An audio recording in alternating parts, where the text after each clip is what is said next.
ইছলামটো কেতিয়াৰ পৰা ধৰ্ম হ'ল? উপাসনা পদ্ধতি ধৰ্ম হ'ব নোৱাৰে। বিজেপি আছে কাৰণেহে হিন্দু আছে, আৰু হিন্দু সনাতন কেতিয়াৰ পৰা হ'ল? বিজেপিয়ে হিন্দুত্বক কথা কয়, হিন্দুক প্ৰজেক্ট কৰে। কাৰ কাৰণে কৰিছে? নিজৰ সুবিধাৰ কাৰণে কৰিছে। কামাখ্যাত মুছলমান মানুহো গৈছে। আপোনাক সুধিছে নেকি আপোনাৰ ধৰ্ম কি কামাখ্যাত যোৱাৰ লগে লগে?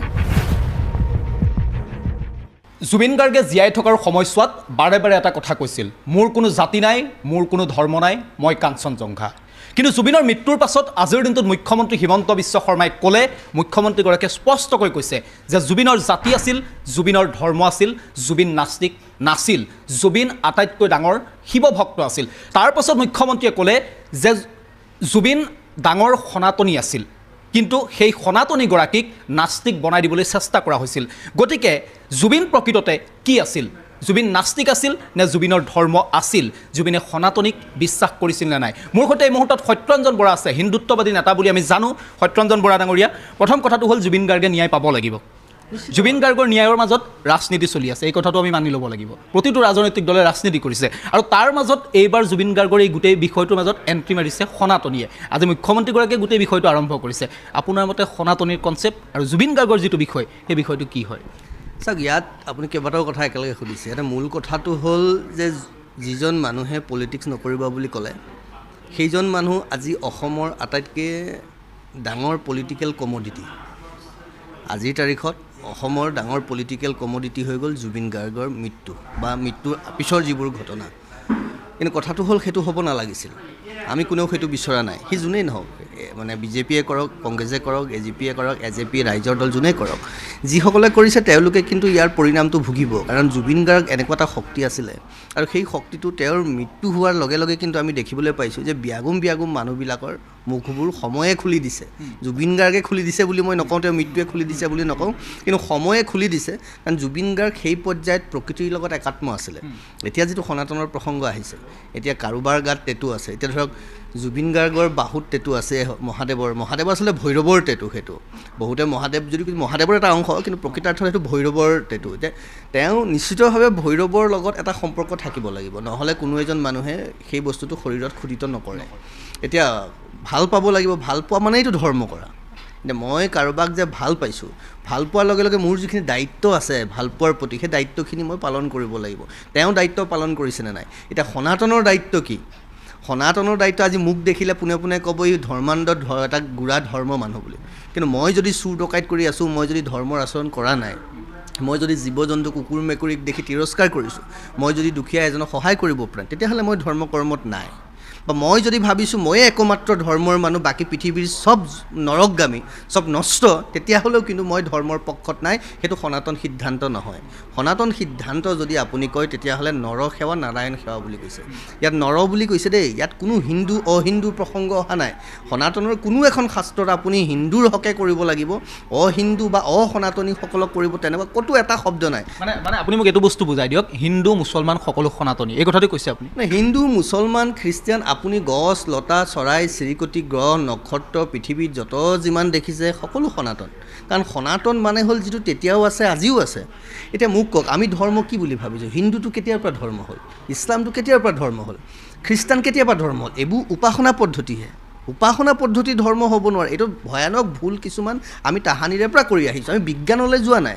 জুবিন গাৰ্গে তেওঁ হয়তো এতিয়াতো বিভিন্ন সময়ত দেখিছোঁ তেওঁ ঘৰত শিৱলিংগ প্ৰতিষ্ঠা কৰিছে, এনে ভিডিঅ' দেখিছোঁ।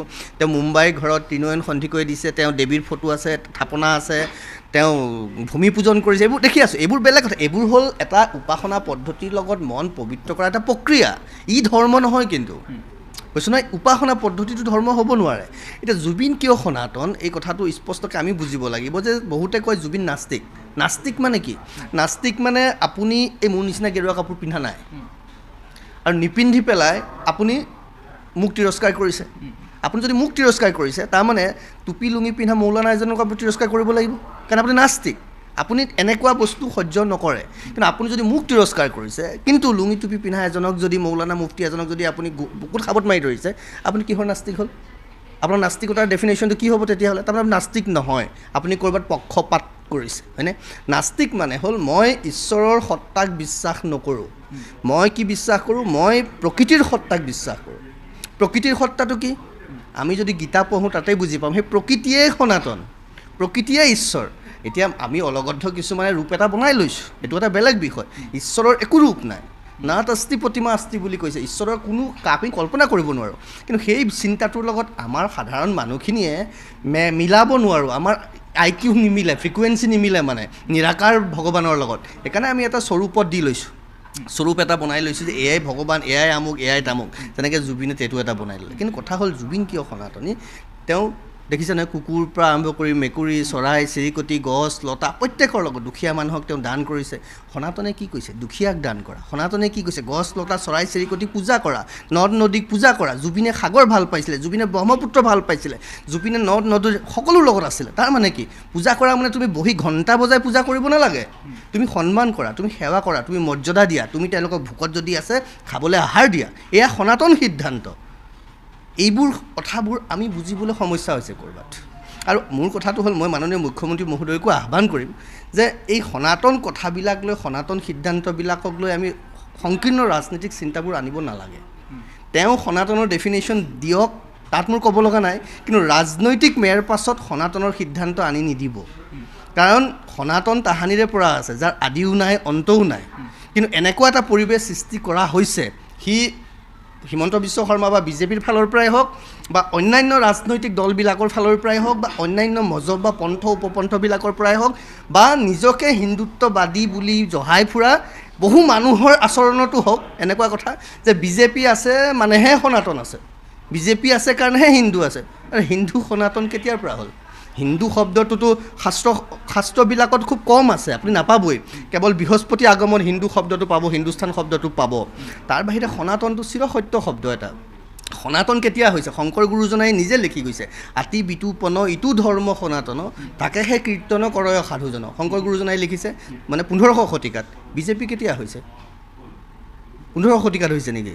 এতিয়া হৈছে। তাৰমানে বিজেপি মানে সনাতন, বিজেপি মানে হিন্দু কেনেকৈ হ'ব পাৰে? বিজেপিয়ে হিন্দুত্বক কথা কয়, হিন্দুক প্ৰজেক্ট কৰে। কাৰ কাৰণে কৰিছে? নিজৰ সুবিধাৰ কাৰণে কৰিছে।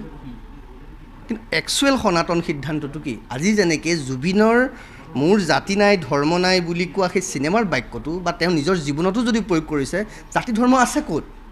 মোক কওকচোন, কামাখ্যা মন্দিৰলৈ যাওঁতে কোনোবা দিনা আপোনাৰ আই কাৰ্ড চাইছে নেকি? কোনোবা ভাৰতৰ যিকোনো এটা মন্দিৰত আপুনি চাইছে নেকি? আপুনি ST হয়নে, SC হয়নে, OBC হয়নে?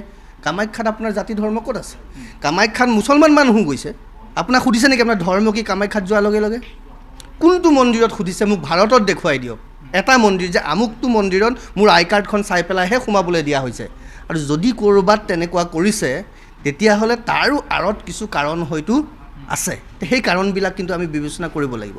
সনাতন একমাত্ৰ য'ত কোনো জাতিৰ প্ৰসংগ নাই, য'ত কোনো ধৰ্মৰ প্ৰসংগ নাই, বাকীবোৰ আমিহে বনাই লৈছোঁ। এতিয়া এইটো এটা কমন কথা। চাব, এতিয়া মই যি ধৰণৰ চিন্তাৰ মাজত আছোঁ, মই য'ত থাকিবলৈ চেষ্টা কৰিম, মই চাৰিওফালে মোৰ ধৰণৰ মানসিকতাৰ মানুহ থকাটো মই বিচাৰোঁ। আপুনিও যদি ভাড়াঘৰ এটা বিচাৰি যায়, আপুনি বিচাৰিব যে ক'ৰবাত মোৰ মনে মিলা মানুহ কিছুমান আছে নেকি? বহুতৰ একদম কমন চেন্সৰ কথা এইটো। গতিকে এই কথাবিলাক আমি সকলোৱে জনা বুজাটো উচিত। তাৰমানে এইটো নহয় যে আপুনি ধৰ্মৰ নামত বহুৱালি কৰিব, ধৰ্মৰ নামত উদ্ভণ্ডালি কৰিব। এতিয়া আমি বহু কথা বুজিছোঁ, আমাৰ হাতেৰেও কিছু ভুল হৈছে। আমি এই ভুলটো স্বীকাৰ কৰি ল'ব পাৰিব লাগিব। আৰু সনাতনৰ প্ৰকৃত সত্তাটো ই প্ৰাকৃতিক সত্তা। কৈছোঁ নহয়, গছৰ কি ধৰ্ম আছে, চৰাইৰ কি ধৰ্ম আছে, নদীৰ কি ধৰ্ম আছে, পাহাৰৰ কি ধৰ্ম আছে, গ্ৰহ নক্ষত্ৰৰ কি ধৰ্ম আছে? নাই নেকি? আছে। তেওঁলোকৰো ধৰ্ম আছে। পানীৰ ধৰ্ম, পানী কোনো বৰণ নাই, পানী ওপৰৰ পৰা তললৈ বৈ আহে, পানী কেতিয়াও তলৰ পৰা ওপৰলৈ বৈ নাযায়। এইটো পানীৰ ধৰ্ম। নিমখৰ ধৰ্ম, নিমখ লুণীয়া। চেনীৰ ধৰ্ম, চেনী মিঠা। মোৰ ঘৰতো মিঠা, আপোনাৰ ঘৰতো মিঠা, আমেৰিকাতো মিঠা, আৰৱতো মিঠা। সেইটো চেনীৰ ধৰ্ম। যদি সেইটো নোহোৱা হৈ যায়, চেনী হৈ নাথাকিব, কিবা হ'বগৈ গৈ। তাৰমানে ধৰ্ম পৃথিৱীত কেতিয়াও পৰিৱৰ্তন হ'ব নোৱাৰে। আৰু সেইটোৱে সনাতন, যিটো সত্য, যিটো কেতিয়াও সলনি হ'ব নোৱাৰে। আমি বাকী যিবিলাক ভাবিছোঁ সেইবিলাক কেৱল উপাসনা পদ্ধতি। আৰু এই উপাসনা পদ্ধতিটো আপোনাৰ বেলেগ হ'ব পাৰে, মোৰো বেলেগ হ'ব পাৰে। কিন্তু আপোনাৰ মোৰ ধৰ্ম বেলেগ হ'ব নোৱাৰে নহয়। আপোনাৰো ভোক লাগিব, মোৰো ভোক লাগিব। আপোনাৰ সুখত হাঁহিব, দুখত কান্দিব, ময়ো সুখত হাঁহিম, দুখত কান্দিম। এইটো কোনোবা আহমেদেও কান্দিব, দুখত সুখত হাঁহিব, হুছেইনেও কৰিব, কোনোবা থমছনেও কৰিব, বৰাইও কৰিব, কলিতাইও কৰিব, শৰ্মাইও কৰিব। সেইটো আমাৰ স্বভাৱ, সেইটো আমাৰ চৰিত্ৰ, সেইটো আমাৰ বৈশিষ্ট্য। সেইটো ভাৰতৰ বাংলাদেশৰ বুলি পাৰ্থক্য আছে নেকি? দুখ লাগিলে সকলোৱে কান্দিব, ভোক লাগিলে সকলোৱে খাব। সেইটো ধৰ্ম। আৰু এইটো সনাতন চৰিত্ৰ এই যে গছক ভাল পোৱা চৰাইক ভাল পোৱা সনাতন চৰিত্ৰ যিসকলে গছক ভাল পায় চৰাইক ভাল পায় আপুনি ভোকত আছে নিজে নাখায় আপোনাক খুৱাই প্ৰত্যেকজনেই সনাতন গতিকে কথাটো হ'ল আমি এই গোটেই প্ৰক্ৰিয়াটোত সনাতনে বুজি পোৱা নাই আচলতে আৰু নাস্তিকসকলে নিজকে নাস্তিক বুলি ক'বলৈ গৈ ক'ৰবাত তেওঁলোকেও নিজৰ আৰু সংকীৰ্ণ হৈ পক্ষপাত লৈছে